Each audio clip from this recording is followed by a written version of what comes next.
Haleluya.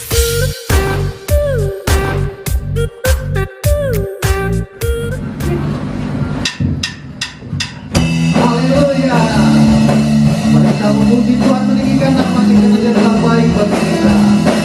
Haleluya. Kita katakan berkuasa, berkuasa di bumi di surga, bertata dalam kemuliaan. Dialah Tuhan Allah kita, namanya berkuasa, membela semuanya. Betapa hebat, betapa kuat dasar Allah kita. Dia berkaya atas semua perbuatannya. Betapa hebat, betapa kuat dasar Allah kita. Dia bernama Yesus Raja segala raja, Tuhan Allah kita. Haleluya.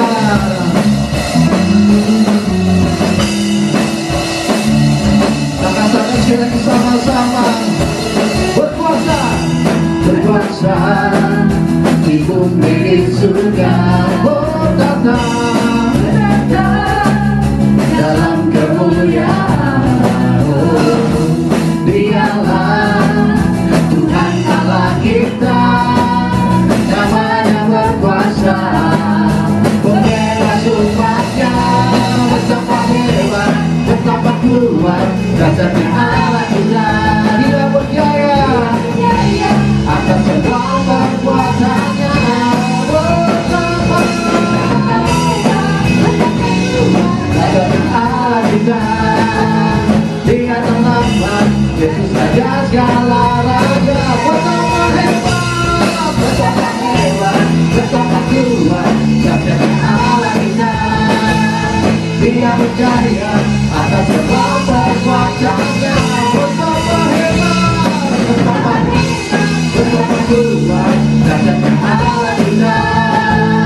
Dia berjaya Yesus Raja segala raja, Tuhan Allah kita. Tuhan Allah kita, Tuhan Allah kita, Tuhan Allah kita, Tuhan Allah kita. Berikanlah untuk Tuhan Yesus kita. Haleluya, haleluya. Mari kita persiapkan hati kita untuk mendengarkan kebenaran dari firman Tuhan. Haleluya, Tuhan Yesus. Terima kasih Tuhan, terima kasih Yesus, terima kasih Roh Kudus atas apa yang Kau berikan pada kami Tuhan. Kalau sebentar kami akan mendengarkan sebagian dari firman-Mu, dan kami percaya firman-Mu dapat menguatkan hati kami Tuhan, dapat menguatkan hati kami di mana kami pada saat ini Tuhan Yesus. Haleluya Tuhan. Kau uji kami, Kau uji kami atas kesetiaan kami Tuhan Yesus. Haleluya. Ujilah aku Tuhan, cobailah aku Tuhan, selidiki batinku dan hatiku. Mataku tertuju padamu. Aku cinta padamu Tuhan. Aku rindu hadirat-Mu Tuhan. Aku ingin selalu dekat padamu, menikmati kehadiran-Mu. Nyanyi Hosana,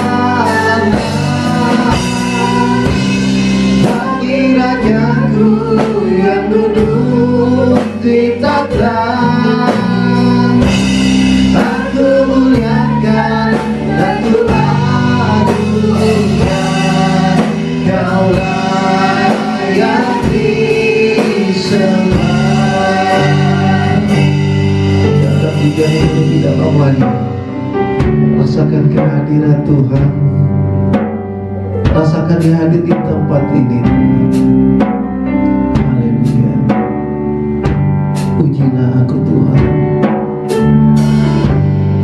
Pujilah aku Tuhan. Cobalah aku Tuhan. Selidiki batinku dan hatiku. Mataku tertuju padamu. Aku cinta padamu Tuhan. Aku rindu kehadiranmu Tuhan. Aku ingin selalu dekat padamu, menikmati kehadiranmu. Ku jadi bersama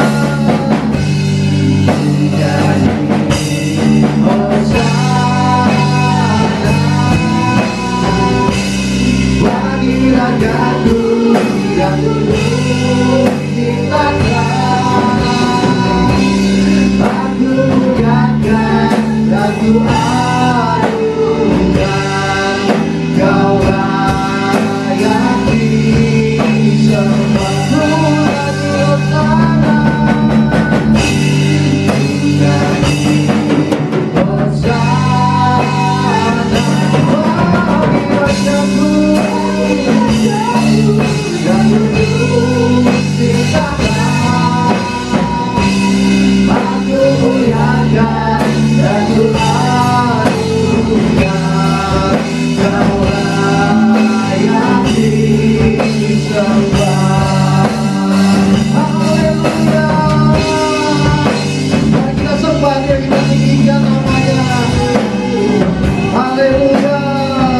Begitu baik bagi kami Tuhan.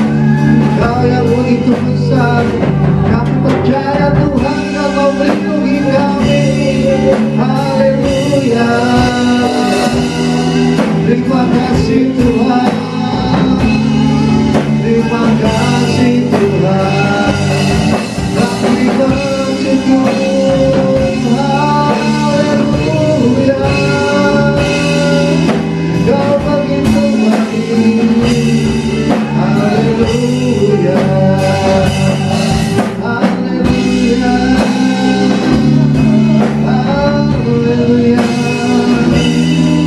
Terima kasih Tuhan.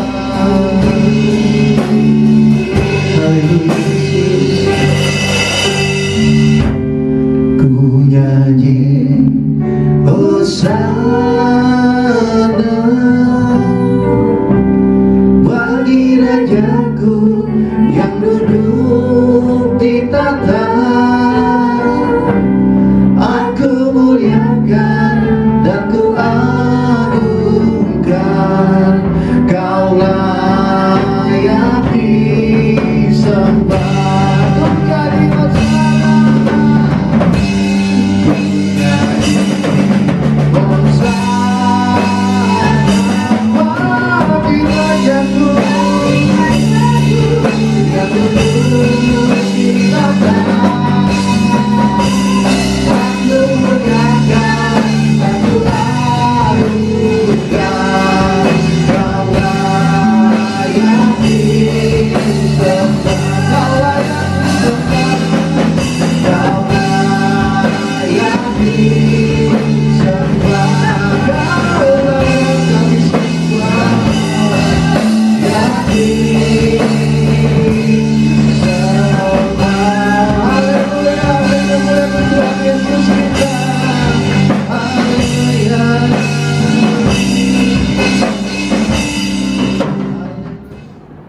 Shalom Bapak Ibu yang dikasihi Tuhan.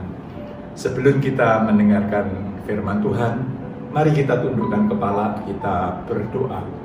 Bapa di dalam surga, kami mengucap syukur dan terima kasih Tuhan buat semua anugerah-Mu, kasih-Mu, penyertaan-Mu di sepanjang kehidupan kami.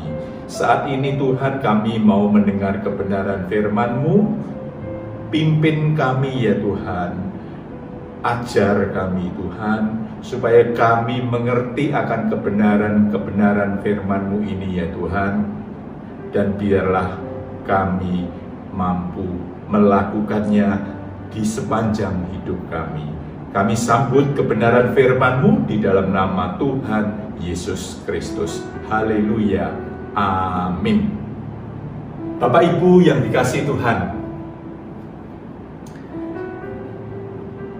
di tahun 1950-an, ketika itu Amerika Serikat sedang meluncurkan program luar angkasa.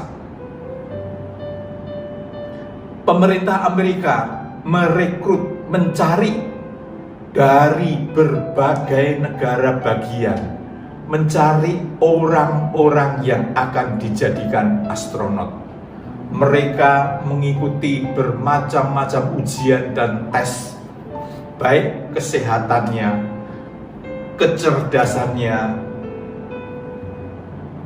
kekuatan fisiknya, psikologisnya, keterampilan, dan macam-macam. Dari seleksi itu akhirnya keluar 7 orang yang akan dijadikan astronot. Ketujuh orang ini sangat-sangat bangga. Mereka sangat bersukacita karena mereka akan pergi ke suatu tempat yang belum pernah dikunjungi oleh seorang pun. Mereka bahagia, bangga, ya, karena terpilih dari sekian banyak orang itu. Tetapi sebenarnya di dalam hati mereka itu juga ada perasaan takut, cemas, was-was. Mereka tidak tahu, tidak ada jaminan kalau mereka nanti bisa kembali ke bumi lagi dengan selamat. Mereka juga tidak ada jaminan kalau pesawat antariksa itu akan mengalami kecelakaan atau apapun di dalam perjalanannya. Demikian juga keadaan mereka itu tidak ada yang menjamin. Hal ini berbeda dengan kejadian 2000 tahun yang lalu di sekitar Danau Galilea. Ada 12 orang yang terpilih menjadi pengikut Yesus. Ke-12 orang ini tentunya juga sangat bahagia, sangat bersukacita, sangat bangga karena terpanggil untuk menjadi murid Yesus, mengikuti Yesus, sehingga mereka mau dan rela meninggalkan rumahnya, keluarganya, kekayaannya, bahkan cita-citanya untuk mengikut Yesus. Dan mereka tidak ada rasa khawatir, takut terhadap apa yang akan terjadi. Mereka tidak was-was terhadap apa yang harus dia makan, karena mengikut Yesus ada jaminan keselamatan kekal. Amin. Demikian juga Tuhan Yesus saat ini memanggil kita semua untuk menjadi pengikut-pengikutnya yang sejati, supaya kita beroleh kekekalan bersama Tuhan Yesus itu.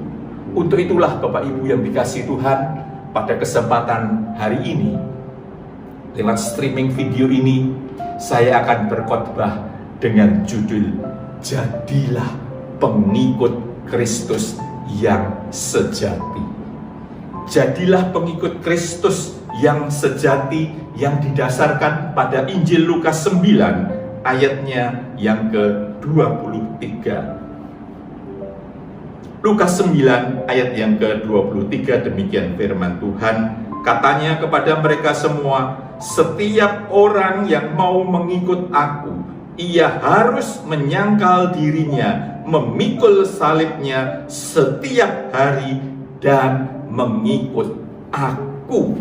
Amin.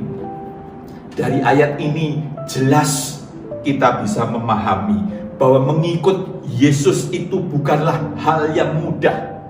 Bahwa mengikut Yesus itu ada harga yang harus dibayar. Mengikut Yesus adalah sebuah keputusan besar karena menyangkut kehidupan, bahkan harus dikerjakan sepanjang umur hidup kita. Ketika memutuskan mengikut Tuhan, berarti kita harus mengikuti jalannya. Kita harus mengikuti kehendaknya. Sebab seperti yang tertulis di dalam 1 Yohanes 2 ayatnya yang ke-6. Di dalam 1 Yohanes 2 ayat yang ke-6 disebutkan, barang siapa mengatakan bahwa ia ada di dalam Dia, ia wajib hidup seperti Kristus telah hidup. Artinya, kalau kita mau menjadi pengikut Kristus, kita harus seperti Dia. Kita harus hidup seperti Kristus telah hidup. Janganlah kita mengikut Yesus itu karena tendensi atau motivasi ingin diberkati, ingin mengalami mujizat Tuhan, tetapi keberadaan diri kita, apakah kita sudah melakukan kehendaknya, atau apakah hidup kita itu sudah berkenan di hadapannya? Memang banyak orang yang beranggapan yang penting aku percaya Tuhan Yesus, mengikut Tuhan Yesus supaya aku diberkati, supaya aku dipulihkan, supaya doa-doaku dijawab, supaya aku menjadi kaya, menjadi terhormat dan sebagainya. Hal semacam ini sama artinya kita itu hanya mau memanfaatkan Tuhan. Orang-orang yang demikian tidak sadar, ya, di dalam Injil Lukas 9 ayat 25 pun disebutkan. Injil Lukas 9 ayat 25 disebutkan, apa gunanya seorang memperoleh seluruh dunia tetapi ia membinasakan atau merugikan dirinya sendiri. Kalau kita mau mengikut Yesus hanya karena mengejar supaya diberkati, supaya menjadi kaya, supaya menjadi terhormat, dan bahkan kalau kita bisa memiliki seluruh dunia, tetapi kalau jiwa kita tidak diselamatkan, apa artinya semua itu? Ya, ketika kita memutuskan untuk mengikut Tuhan, berarti kita itu harus siap membayar harganya. Kita tidak bisa hanya mau meminta berkat dari Tuhan, tetapi kita tidak mau melakukan kehendaknya. Dalam ayat pemicu yang kita baca Lukas 9 ayat 23 itu, mengikut Yesus itu tidak mudah. Kita harus menyangkal diri, kita harus memikul salib kita setiap hari, ya. Jadi ada harga yang harus dibayar. Ketika kita memutuskan untuk mengikut Yesus, berarti konsekuensinya kita harus siap membayar harga yang harus dibayar, memikul salib kita, menyangkal diri kita untuk hanya melakukan kehendaknya. Kenapa? Karena Tuhan Yesus sendiri yang telah membayar kita lebih dulu, ya. Kalau kita membaca di dalam Lukas 9 ayat 22 dikatakan, dan Yesus berkata, anak manusia harus menanggung banyak penderitaan dan ditolak oleh tua-tua, imam-imam kepala dan ahli-ahli Taurat, lalu dibunuh dan dibangkitkan pada hari ketiga. Yesus mati di kayu salib untuk menebus dosa-dosa kita, untuk melayakkan kita supaya kita bisa mengikut Dia. Dia telah membayar harganya lewat pengorbanannya, lewat pencurahan darahnya. Demikian juga Rasul Paulus mengatakan di dalam 1 Korintus 6 ayat 20 dikatakan, sebab kamu telah dibeli dan harganya telah dibayar lunas. Tuhan Yesus yang telah membayar harga dengan mengorbankan nyawanya sendiri di kayu salib, sehingga kita orang-orang percaya beroleh pengampunan dosa dan diselamatkan. Karenanya itu, Bapak Ibu yang dikasihi Tuhan, ayat yang kita baca dengan jelas menyebutkan bahwa mengikut Yesus kita harus menyangkal diri, memikul salib setiap hari. Artinya ada harga yang harus kita bayar, yang harus kita perjuangkan terus menerus seumur hidup kita. Kita harus berjuang melakukan kehendak Dia seumur hidup kita. Kalau kita ingin menjadi pengikut Tuhan, kalau kita ingin menjadi pengikut dan sampai pada akhirnya nanti kita boleh bersama-sama di kekekalan, di surga yang mulia itu. Yang menjadi pertanyaan, bagaimana caranya supaya kita benar-benar bisa menjadi pengikut Kristus yang benar, pengikut Kristus yang sejati? Jawabannya yang pertama, kita pertama-tama harus mengalami pembaharuan pikiran kita. Kita harus memperbaharui pikiran kita. Kalau kita dulunya seperti orang dunia pada umumnya yang terus mementingkan kepentingannya sendiri, mengejar keinginannya sendiri, ya, terus mencari kesenangannya itu sendiri.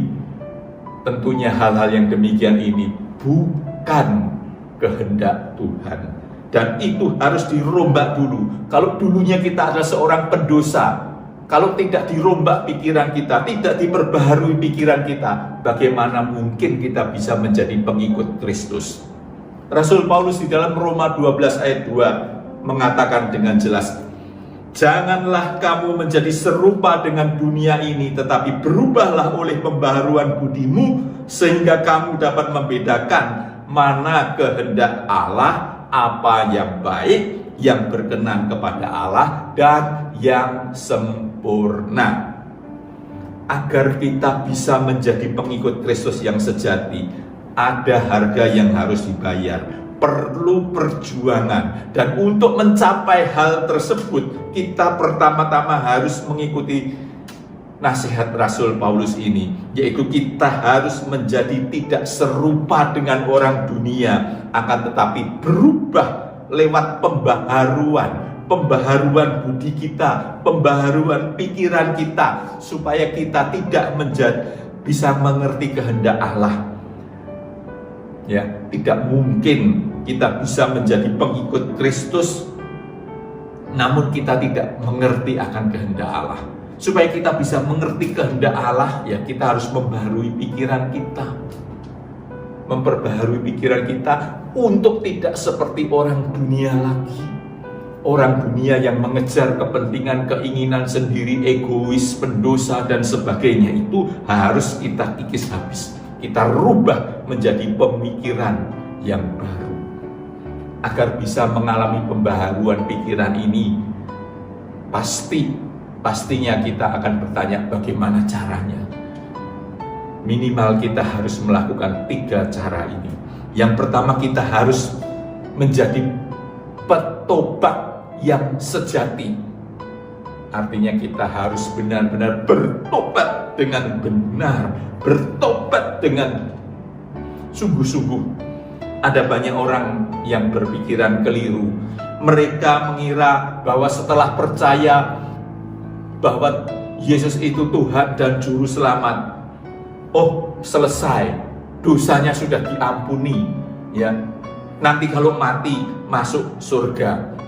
Betul, betul. Tetapi harus ingat, ya, setiap orang yang percaya, yang mengaku Tuhan, Yesus itu adalah Tuhan dan Juru Selamat, dia dosanya diampuni.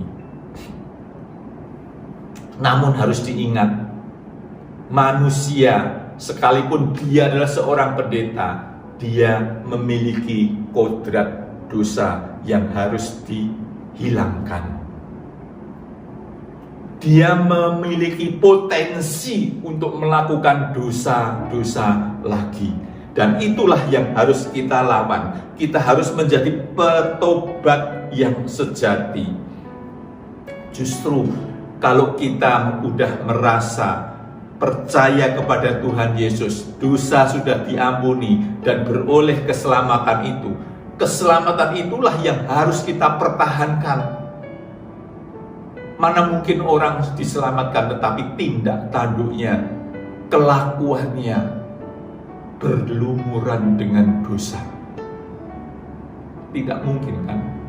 Jadi kita harus menjadi petobat yang sejati. Caranya gimana menjadi petobat sejati? Bukankah kita sudah mengaku Yesus itu Tuhan? Iya, betul. Namun karena kita memiliki potensi untuk selalu berbuat salah, selalu berbuat dosa, kita perlu ada komunikasi dengan Tuhan. Minimal setiap hari itu, setiap malam kita renungkan apa yang sudah saya perbuat sepanjang hari ini, apa yang Tuhan tidak berkenan, apa yang Tuhan tidak berkenan, mohon ampun, bertobat. Dan namanya orang bertobat, apa yang kita lakukan baik disengaja atau tidak disengaja, itu tidak boleh diulang lagi. Kita tidak boleh jatuh ke dalam lubang yang sama. Lewat terus-menerus kita menyadari segala perbuatan kita yang tidak berkenan, kita minta ampun dan kita bertobat dan bertobat lagi, dan pertobatan itu tidak terulang terhadap hal yang sama. Hari demi hari kita akan diperbaharui, ya. Kita akan mengalami pembaharuan pikiran kita. Jadi untuk memperbaharui pikiran kita supaya kita tidak sama lagi seperti orang dunia, yang pertama kita harus menjadi petobat yang sejati.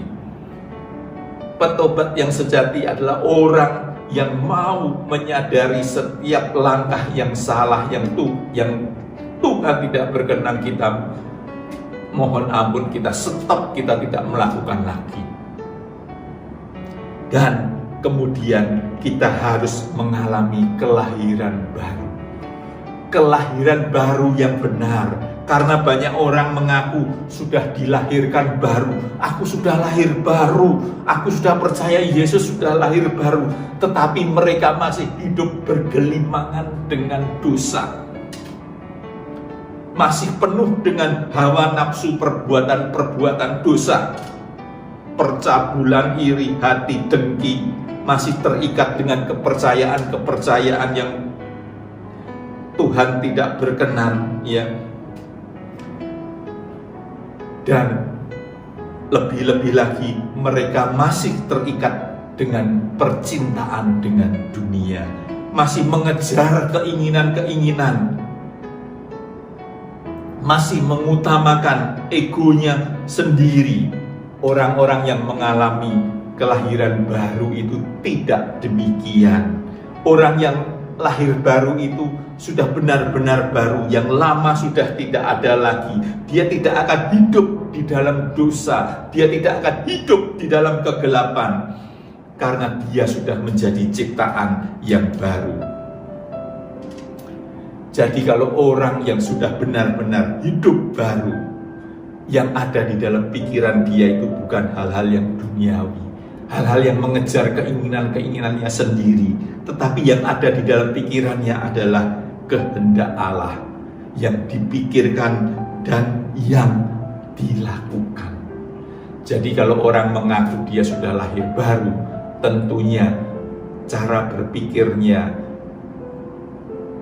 dan apa yang dipikirkan dia itu adalah kehendak Allah dan dilakukannya. Jadi kalau kita ingin memperbaharui pikiran kita ya untuk menjadi pengikut Kristus kita, yang pertama adalah harus memperbaharui pikiran kita supaya kita tidak seperti orang dunia lagi. Langkah untuk memperbaharui pikiran kita itu menjadi bertobat sejati, benar-benar berkeadaan sebagai manusia baru, dan yang terpenting hidupnya harus dipimpin oleh Roh Kudus. Menjadi orang Kristen tidak cukup percaya kepada Tuhan Yesus, beribadah di gereja, turut terlibat di dalam pelayanan, tetapi kita harus mau hidup dipimpin oleh Roh Kudus. Tidak cukup kita ngomong percaya, kita pergi ke gereja, kita ikut pelayanan, kalau hidupnya tidak dipimpin Roh Kudus, itu bukan orang percaya. Agar kita bisa hidup dipimpin Roh Kudus, ya kita harus melakukan, memperkarakan ya apa yang menjadi kehendak Tuhan yang ada di dalam Alkitab ini. Jadi otomatis kalau kita mau dipimpin Roh Kudus, kita harus memahami kebenaran-kebenaran firman Tuhan ini ya, supaya apa? Kita mengerti akan apa yang menjadi kehendak Roh Kudus. Roh Kudus yang akan mengajar, memimpin kita, seperti di dalam Injil Yohanes 14 ayat 26. Kita membaca di dalam Injil Yohanes 14 ayat 26.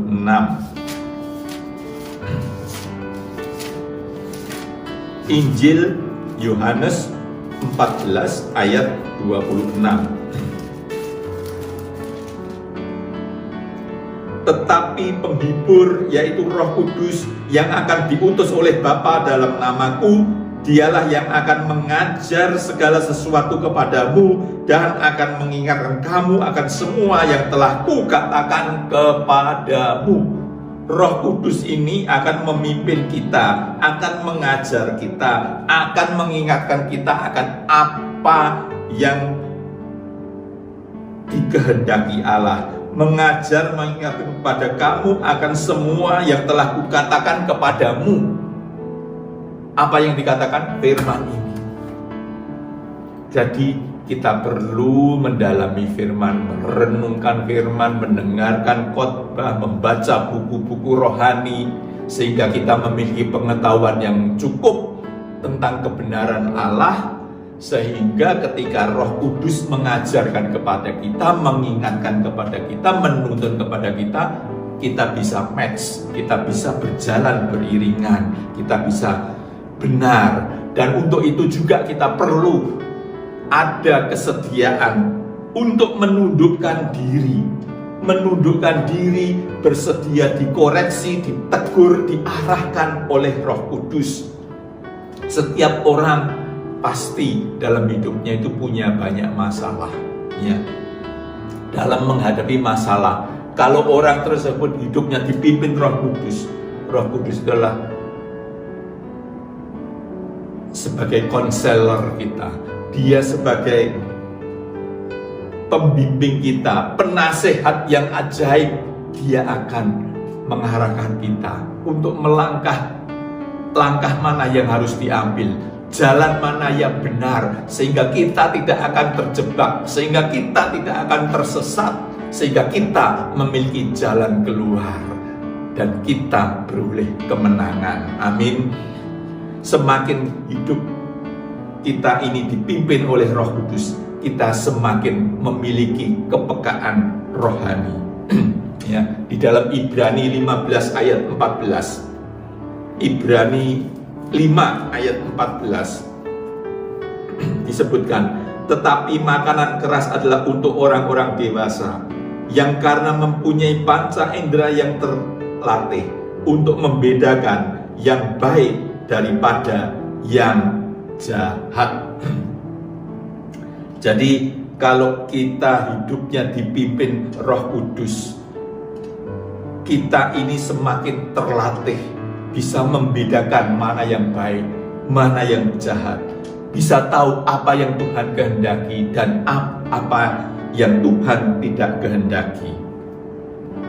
Lewat 3 hal ini, pertobatan yang benar-benar sejati, artinya kita terus-menerus bertobat setiap kali mengalami kesalahan, baik disengaja atau tidak disengaja, ya, benar-benar hidup di dalam ciptaan yang baru, kelahiran baru, artinya tidak hidup di dalam dosa lagi, dan hidup kita dipimpin Roh Kudus. Lewat ketiga hal itu, akal budi pikiran kita akan diperbaharui. Pembaharuan pikiran adalah modal dasar, modal pertama untuk bisa menjadi pengikut Yesus yang sejati. Amin.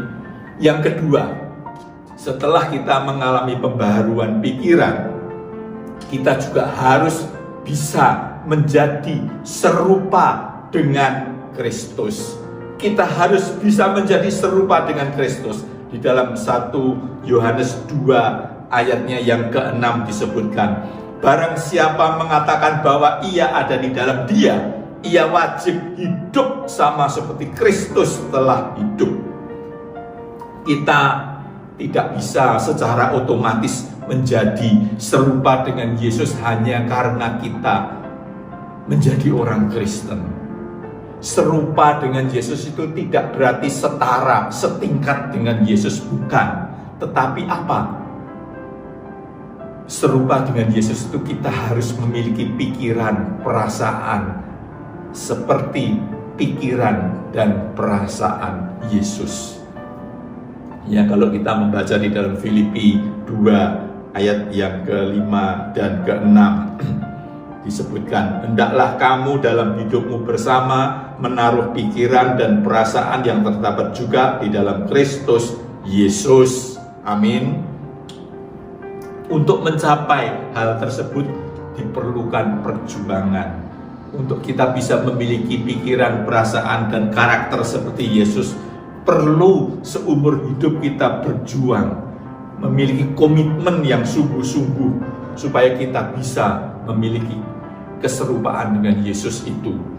Jadi serupa dengan Yesus itu bukan sekedar label di dalam KTP, bukan karena keturunan orang Kristen, bukan karena rajin, bukan karena anak pendeta dan sebagainya. Setiap hari kita harus memilih, ya, mau hanyut dengan berbagai kesibukan tanpa memperdulikan Tuhan, atau kita masih menyediakan waktu untuk bergumul, berkomunikasi, berdoa dengan Tuhan lewat pendalaman-pendalaman Alkitab.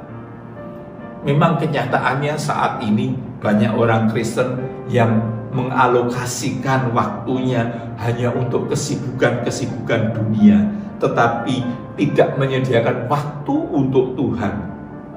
Mereka yang demikian itu bukan pengikut Kristus yang benar. Sebagai orang percaya kita harus menjadi serupa dengan Yesus. Apa serupanya?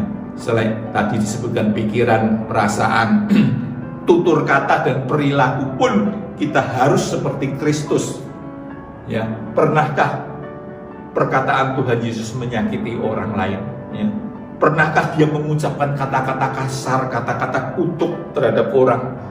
Bahkan terhadap orang yang membenci, menganiaya, bahkan yang menyalibkan dia pun Tuhan Yesus tidak pernah mengatakan kata-kata yang negatif. Tuhan Yesus malah mendoakan. Perkataan Tuhan Yesus selalu dipenuhi dengan kasih dan pengampunan. Menjadi serupa dengan Kristus itu juga pastinya, kalau kita benar-benar sudah menjadi serupa dengan Kristus itu, cirinya kita memiliki buah roh seperti yang tertulis di dalam Galatia 5 ayat 22. Galatia 5 ayat 22, demikian firman Tuhan.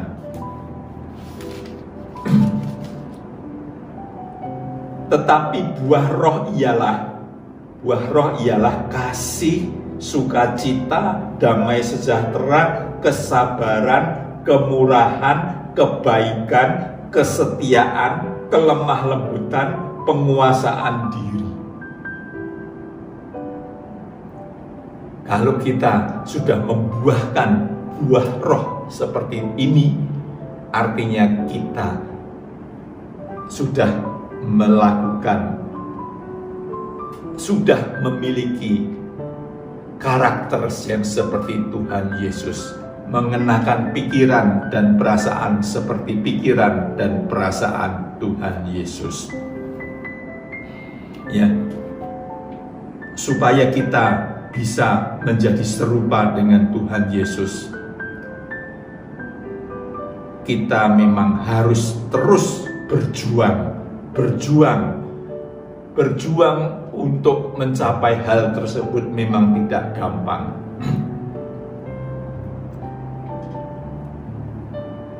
Tuhan akan mengikis, menghancurkan karakter-karakter kita yang tidak berkenan. Dan kalau kita merespon dengan baik pembentukan dari Tuhan itu, pada akhirnya kita akan dapat memiliki pikiran dan perasaan seperti Kristus tersebut. Menjadi pengikut Kristus yang sejati itu, selain kita merubah pikiran kita untuk tidak lagi seperti orang duniawi, terus kita harus mengenakan pikiran dan perasaan Kristus. Pikiran dan perasaan Kristus. Dan kita yang ketiga, poin yang ketiga, kita harus bisa rela kehilangan segala sesuatu demi Kristus. Poin yang ketiga, kita harus rela kehilangan segala sesuatu demi Kristus. Ya. Setelah mengambil keputusan untuk menjadi pengikut Kristus, kita harus terus berjuang merubah pikiran kita tadi lewat pertobatan yang sejati, lewat benar-benar mengalami kelahiran baru yang artinya tidak bergelimangan dengan dosa lagi dan hidup dipimpin Roh Kudus. Kemudian kita berjuang dengan takut dan gentar supaya kita bisa mengenakan pikiran dan perasaan seperti pikiran dan perasaan Kristus. Yang ketiga, kita harus mengalami proses pengalaman memikul salib dan menyangkal diri untuk Dia. Artinya apa? Kita mau rela kehilangan hak-hak kita demi Kristus. Penderitaan dalam hal ini bukan berarti sakit atau hal-hal yang secara jasmani menyakitkan kita. Penderitaan adalah jalan yang harus ditempuh untuk memperoleh kemuliaan bersama Tuhan Yesus. Amin. Kita membaca di dalam Roma 8 ayat yang ke-17. Roma 8 ayat yang ke-17. Dan jika kita adalah anak, maka kita juga adalah ahli waris.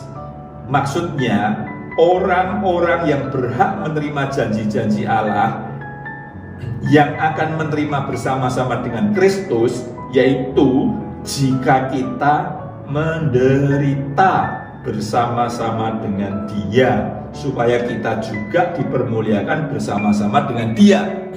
Jadi kalau kita ingin dipermuliakan bersama-sama dengan Dia, yang artinya kita adalah pengikut-pengikut Dia yang sejati, kita harus rela menderita bersama dengan Dia. Menderita bukan berarti merasakan kesakitan secara jasmani, tetapi kita rela menanggalkan segala keinginan-keinginan kita. Murid-murid Tuhan Yesus rela meninggalkan keluarganya, rumahnya, pekerjaannya, sanak familinya, bahkan cita-citanya demi mengikut dengan Tuhan Yesus. Amin. Demikian juga dalam kehidupan jemaat mula-mula yang tertulis di dalam Kisah Rasul 2 ayat 41 sampai 47 disebutkan bahkan mereka rela menjual harta miliknya. Rela menjual harta miliknya bukan berarti kita harus menjual rumah kita untuk dibagikan kepada orang lain, bukan. Ini artinya meninggalkan keinginan-keinginan kita, ya. Bagaimana dengan kita saat ini? Seberapa besar kita berani menaruh harapan kepada Tuhan Yesus? Seseorang yang kalau mau menjadi pengikut Kristus, kalau ia tidak mau melepaskan keinginan-keinginannya, dia tidak mungkin menjadi pengikut Kristus yang benar. Kehendak Tuhan melepaskan diri dari segala sesuatu, ya. Kehendak Tuhan supaya kita melepaskan diri kepada keinginan-keinginan kita itu. Tuhan Yesus telah berikan contoh di dalam Filipi 2 ayat 5, 6, 7 tadi yang sudah kita baca.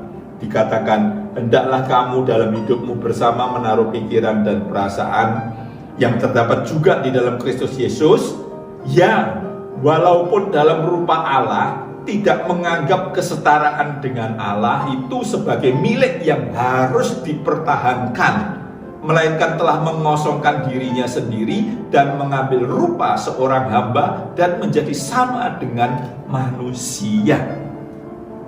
Tuhan Yesus telah memberikan contoh. Dia adalah Allah yang suci, yang kudus, yang mulia, tetapi dia mau turun ke dunia ini menjadi seorang hamba dalam rupa sebagai manusia yang hina. Dia tidak menganggap kesetaraannya sebagai Allah ini untuk dipertahankan. Dia rela meninggalkan kenyamanannya. Dia rela meninggalkan keinginan-keinginannya. Tuhan Yesus juga ketika ditawarin oleh iblis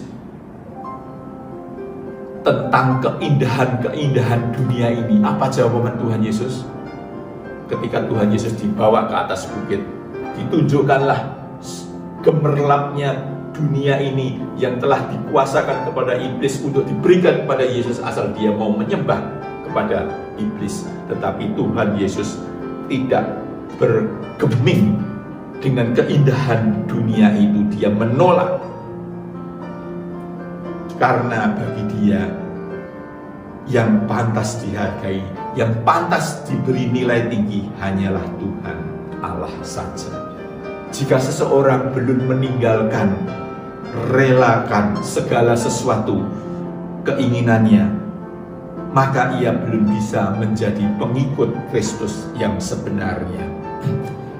Bisakah kita berkata seperti Rasul Paulus? Rasul Paulus di dalam Filipi 3 ayat yang ke-7 dan 8 mengatakan, tetapi apa yang dahulu merupakan keuntungan bagiku, sekarang kuanggap rugi karena Kristus. Malahan segala sesuatu kuanggap rugi karena pengenalan akan Kristus Yesus Tuhanku lebih mulia daripada semua orang. Karena dialah aku telah melepaskan semuanya dan menganggapnya sampah supaya aku beroleh Kristus. Rasul Paulus merelakan semuanya, bahkan menganggapnya sampah demi untuk bisa memperoleh Kristus. Artinya dia merelakan segala sesuatu, segala keinginan-keinginan dia. Bisakah kita merelakan keinginan-keinginan yang Tuhan tidak kehendaki di dalam kehidupan kita? Kalau kita mau menjadi pengikut Kristus, paling tidak kita harus merelakan keinginan-keinginan kita yang tidak sesuai dengan kehendak Tuhan. Itu harus kita buang. Boleh seseorang itu memiliki bisa menjadi kaya. Tetapi kalau keinginan itu melebihi dari apa yang sewajarnya, pengen memiliki ini, pengen memiliki itu, yang mengakibatkan perbuatan-perbuatan yang Allah tidak berkenan, itu harus kita lepaskan. Pilihan ada di tangan kita. Apakah kita mau mengikuti Tuhan Yesus atau mengikuti iblis? Kalau kita mau mengikuti Tuhan Yesus, berarti kita harus rela meninggalkan segala sesuatu demi kerajaannya.